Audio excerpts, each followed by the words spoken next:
This is Vic at www.fatenvelope.me. In the last video, we provided a broad introduction to standardized testing as it pertains to the college admissions process. In this video, we'll be talking about which tests you should consider taking. What is most appropriate for you? Let's start by understanding that there are three major decisions you're going to have to make. The first of these is the SAT-1 or the ACT.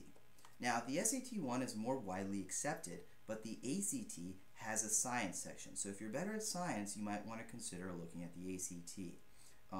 This is probably something that you need to evaluate on a case-by-case basis. I'd even recommend taking a couple of practice tests of each and maybe seeing which one suits you better.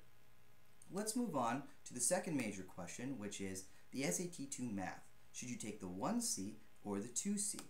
The 1C is more similar to the SAT-1 in content. The focus is on algebra and geometry, while the Math 2C focuses on functions, trigonometry, and basic pre-calculus. That being said, the Math 2C, there's actually a larger number of people that get higher scores on this test on average. So you might end up, if you have the math background for this, you might want to consider taking the Math 2C because you might actually end up getting a higher score than you would on the 1C. But it's again on a case-by-case basis. You might want to again take a couple of practice exams of each and see which one floats your boat. Finally, the last decision is the elective subjects for your SAT-2s. Now, there are many options, and you can find a full list at www.collegeboard.org. Ideally, you should take your elective subjects in an area of academic interests, but quite honestly, this isn't necessary. A lot of people just take an SAT-2 that they feel strong in, and they will excel at it and be done with the exam.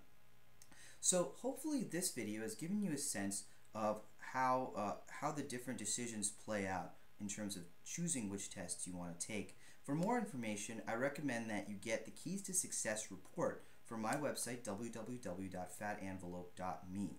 All you got to do is sign up with your name, your email, and your grade level, and you'll get the report, which has all sorts of information about the college admissions process. And as a bonus, you'll be signed up for our free newsletter, which features valuable tips on how to get into the college of your choice. We're never going to share your email with anyone, and you may unsubscribe at any time, so there's no cost and no commitment. As always, thank you very much for your time. In the next video, we're going to be talking about creating a timeline and setting goals for scores on your standardized tests. So definitely tune into that, and in the meantime, best of luck in the college admissions process.